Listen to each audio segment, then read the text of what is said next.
merasa dekat dengan ceritanya yang kemudian dia mereflek ke dirinya yang bersama dengan keluarganya. Oh, gue juga ngerasain hal yang kurang lebih.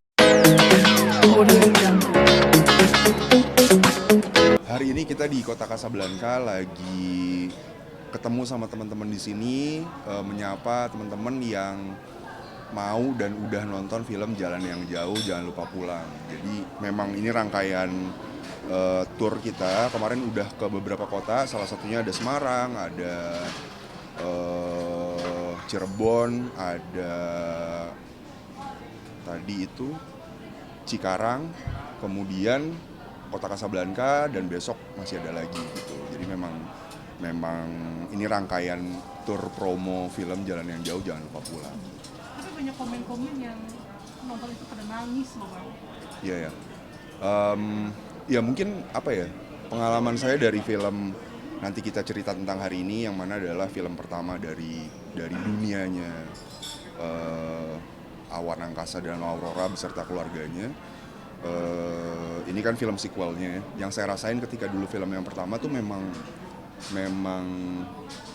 banyak penonton yang merasa dekat dengan ceritanya yang kemudian dia mereflek ke dirinya yang bersama dengan keluarganya. Oh, gue juga ngerasain hal yang kurang lebih sama atau mendekati tapi dengan versi yang berbeda gitu. Nah mungkin sekarang juga terutama teman-teman yang merantau, teman-teman yang jauh dari rumahnya tuh mereka bisa sangat tiba-tiba mereka bisa sangat dekat sekali dengan ceritanya karena mereka ngerasa kok ini mewakilkan perasaan saya ya, kok ini mewakilkan gue ya, kok ini mewakilkan aku yang jauh dari rumah, yang kangen sama keluarga, atau yang mungkin ada masalah dengan keluarganya sehingga dia menjauh atau memberikan jarak gitu. Nah, jadi memang apa ya, kekuatan dari dunianya nanti kita cerita tentang hari ini dan Jalan yang Jauh Jangan Lupa Pulang tuh magis banget gitu, kayak punya kekuatan apa ya, koneksi terhadap penonton yang susah buat dijelasin, bisa kita rasain sendiri tapi nggak bisa dijelasin gitu. Mas, sejauh ini promo yang udah tersebar di berbagai kota itu gimana progresnya buat film sendiri? Jual tiket, meet and greet dan segala macam. Kalau ngelihat antusiasmenya dari segi tiket sih luar biasa gitu. Kita udah, kalau kemarin tuh 300.000 penonton, ya semoga hari ini bertambah lagi dan kemudian terus bertambah. Karena film yang pertama itu dulu kita tutup buku di 2,4 juta kalau nggak salah ya. Itu film yang pertama yang Nanti kita cerita tentang iya, hari ini. iya. Ya semoga yang ini bisa lebih lagi karena ya film ini bukan pengen ngajak orang untuk nangis, bukan pengen ngajak orang untuk apa namanya menye-menye, enggak kok, tapi kita bikin cerita berkarya yang memang pengen nunjukin bahwa ya Aurora dengan dunianya itu sebenarnya bisa reflect ke banyak hal gitu. Yang bedain nanti kita cerita ini sama Jangan Lupa Pulang itu apa sih, Mas? Yang lebih Mungkin beda? kalau yang di nanti kita cerita tentang hari ini lebih fokusnya terhadap keluarga tersebut, kemudian ada problem yang akhirnya membuat setiap anak itu karakternya berbeda dan ada yang tertutup, ada yang kemudian meluap ketika mereka menghadapi sebuah masalah gitu. Nah, kalau yang di sini memang lebih difokuskan ceritanya terhadap Aurora, anak kedua, yang mana dia pergi melanjutkan sekolahnya ke luar negeri, ke London, dan akhirnya di situ tiba-tiba dia menghilang, dan adik kakaknya, ya saya sebagai kakaknya, ya pastinya saya khawatir dengan adik saya gitu, nggak bisa dihubungin. Akhirnya kita memutuskan untuk berangkat ke sana. Gitu. Tapi dari film ini apakah relate dengan kehidupan Mas Rio apa gimana? Pastinya ada, dari film yang nanti kita cerita tentang hari ini juga ada yang relate ke kehidupan saya gitu, dan yang di sini juga ada. Dan itu dia, makanya ketika saya baca skripnya ini saya udah meneteskan air mata gitu, kayak wah ini kayak apa ya, kurang lebih mewakilin tapi dengan cara komunikasi yang berbeda aja, dengan dunianya Aurora, dengan dunianya angkasa sama awan. Tapi kalau ngelihat esensi dari isu atau konflik tersebut kurang lebih kita juga ngerasain gitu, terutama saya, maksudnya saya juga pernah ngerasain gitu. Bang, jalan kok kameranya gitu. Oh gitu, oke, saya nggak dikasih tahu ya. Ini kan abang sekarang udah warang di gitu. Kalau istri sendiri pas sekarang udah jantan kan? Enggak juga sih, kebanyakan juga main di series. Oh, series. Sekarang kan maksudnya platform banyak ya, nggak cuma televisi aja, tapi juga online platform juga banyak. Terakhir istri saya main di series baru beberapa bulan lalu kok, dan lagi tayang di salah satu online TV lah. Ya. Artinya memang fokus di series, tidak di apa namanya untuk ditayangkan di bioskop atau bagaimana? Enggak juga, memang belum ada aja, dan kadang-kadang kan kalau series tuh memakan waktu cukup lama ya, kayak bisa 3-4 bulan karena beberapa episode yang dijalankan. Tapi ada beberapa project kedepannya saya dan istri saya juga lagi mempersiapkan juga. Maksudnya semoga ada yang bareng kalau jadi, mudah-mudahan, tapi ada juga yang beberapa project yang sendiri-sendiri. Norio ada berapa proyek film nih kira-kira di tahun ini? Selain ini film ini? Yang belum tayang aja ada 1 film lagi, terus yang baru mau syuting nanti bulan Maret April misalnya. Ya ada 1 tapi belum tahu lagi. Ada genre yang paling disukain nggak sih buat di tahun ini dari proyeknya Bang? Apa ya? Yang 1 belum mau tayang itu film horor pertama saya, film horor Indonesia pertama saya. Nah untuk Sal sendiri nih Bang, perkembangannya kayak gimana setelah umurnya berapa? Untuk anak saya, Salma sekarang 5 tahun, udah mau 6, sebentar lagi masuk SD. udah aktif banget, maksudnya berbicaranya juga udah lebih lancar lagi sekarang. Terus apa ya, dia kemarin baru aja pementasan balet, terus dia masih pengen lanjutin lagi. Terus lagi saya coba arahkan ke beberapa aktivitas yang kira-kira dia tertarik atau enggak. Salah satunya les piano, terus gimnastik, berenang, apa lagi ya, mengaji. Kalau dari balet sendiri itu olahraga favoritnya Salma apa gimana? Dia minta apa gimana Bang? Dari kecil memang awalnya kita coba kasih lihat video balet gitu, dan kemudian dia sendiri yang kayaknya aku mau gitu. Selain olahraga nih Bang, Salma biasanya ngapain sih kalau misalkan Bang Rio lagi nggak ada waktu, quality time-nya ngapain Bang? Quality time-nya kita sering main ini, tebak-tebakan, jokes gitu. Dia suka banget tuh kayak terus apa ya, board game, kita punya board game juga. Kemarin baru saya ajarin main catur, tapi ya mungkin anak segitu kan main catur juga nggak gampang gitu ya. Iya. Tapi udah suka komplain nggak sih Bang? Artinya lagi Abang yang entertain ini kan pastinya kan kalau main film memerlukan waktu yang sangat lama ya. Iya. Komplain nggak sih?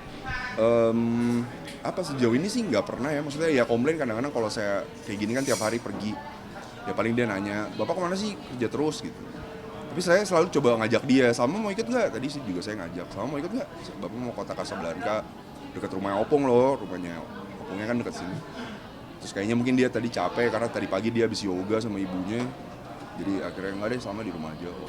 Tapi tipe-tipe yang kritis nggak sih Bang? Kan ada lo yang 5 tahun udah kritis. Sangat. Dalam hal Banyak hal gitu, semua dipertanyakan lah. Maksudnya ya itu kan lagi masa memang anak itu ingin taunya banyak hal gitu kan. dan rencana Bapaknya aja yang pusing ngejawab ya, kadang-kadang pertanyaannya kan wah di luar ekspektasi dan susah untuk menjawab ya kan, harus mencari cara gitu. nah, tapi lebih dekat ke Mbak Tika atau ke Bang Rio?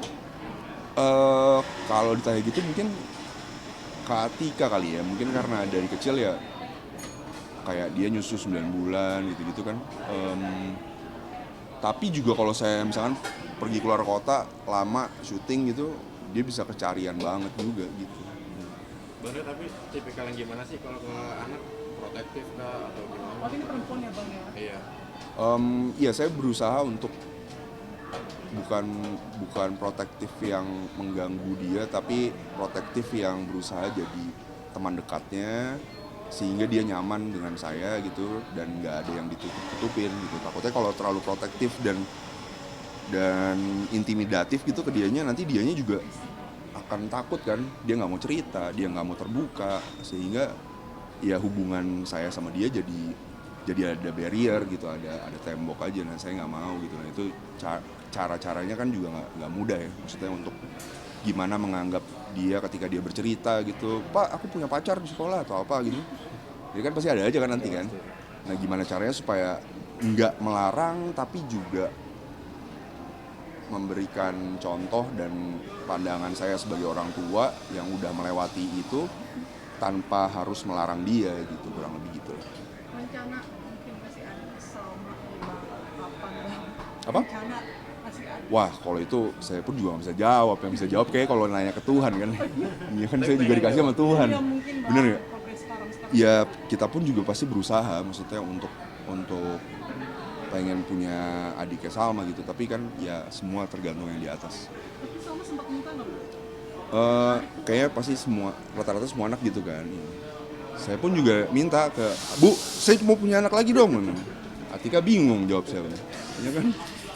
Bang, balik lagi ke balerina bang. Iya. Artinya sudah ada perlombaan atau kompetisi yang sudah dimenangkan oleh Salma sendiri, mungkin apa aja bang? Kompetisi belum pernah, tapi kalau kemarin pementasan balerina karena memang di sekolah baletnya itu setiap tahun karena mau naik kelas, jadi ada pementasan bersama gitulah satu sekolah. Artinya udah terlihat belum sih bang, sisi Salma sendiri mungkin memang lebih kental ke seni kan, orang tua di seni atau bagaimana? Kayaknya memang kita melihat dia ketertarikan di dunia seni luar biasa besar gitu, dan tapi juga kita sebagai orang tua kan oke, itu memang dia punya kemampuan dan dia punya suka, tapi juga bukan berarti kemudian kita nggak memperkenalkan hal-hal lain gitu kan. Ya salah satunya juga sains kita kenalin gitu ya, coba mengenalkan banyak hal lah supaya dianya pun juga secara intelektual dan informasi dan untuk dirinya tuh juga dia dapat banyak hal gitu di dalam dirinya. Ada rencana juga nggak sih bang mungkin mengajak Salma main film? Kalau saya lebih ke mempertanyakan dulu ke Salmanya apakah Salma mau atau enggak. Kalau emang dia mau, ya kenapa enggak gitu kan. Dan kalau memang dia nggak mau ya jangan dipaksain gitu. Tapi sejauh ini melihat bapak ibunya di film itu ada komentar nggak sih, aku mau kayak bapak kayak gitu? Pernah ada komentar kayak gitu, dan ya saya jelasin bahwa perjalanan karir saya dan Atika gitu kita ceritain dulu bapak pertama kali mulai karir seperti ini. Atika juga cerita bahwa dia dari dunia teater dan segala macam. Jadi ada proses gitu, dan supaya dia juga tahu bahwa nggak semudah itu ya untuk jadi yang dia mau, untuk jadi yang kita mau gitu, bahwa ada proses yang panjang untuk bisa sampai di titik sekarang ini gitu. Nah, salah satunya kayak kemarin dia pengen bikin YouTube dirinya dia sendiri. Ya udah kita akomodir, kita coba ajak diskusi sama maunya kayak gimana YouTube-nya. Kita coba bantu yang untuk mikirin konsepnya gitu ya. Dan akhirnya dia semuanya ide rata-rata dari dia, tapi kemudian ya kita coba diskusi untuk nambahin lagi kira-kira bagus nggak salah kalau diginiin. Tapi benar-benar kita nggak mau ngatur gitu, ketika syuting pun juga nggak mau ngatur. Lama-lama akhirnya dia lagi bosan ya, mungkin anak kecil kan lagi ya mut-mutan, dan sekarang lagi nggak mau, belum mau lagi gitu. Gue fokusnya tentang warga air bersih. Ada sepatu kita samaan nih. Wih,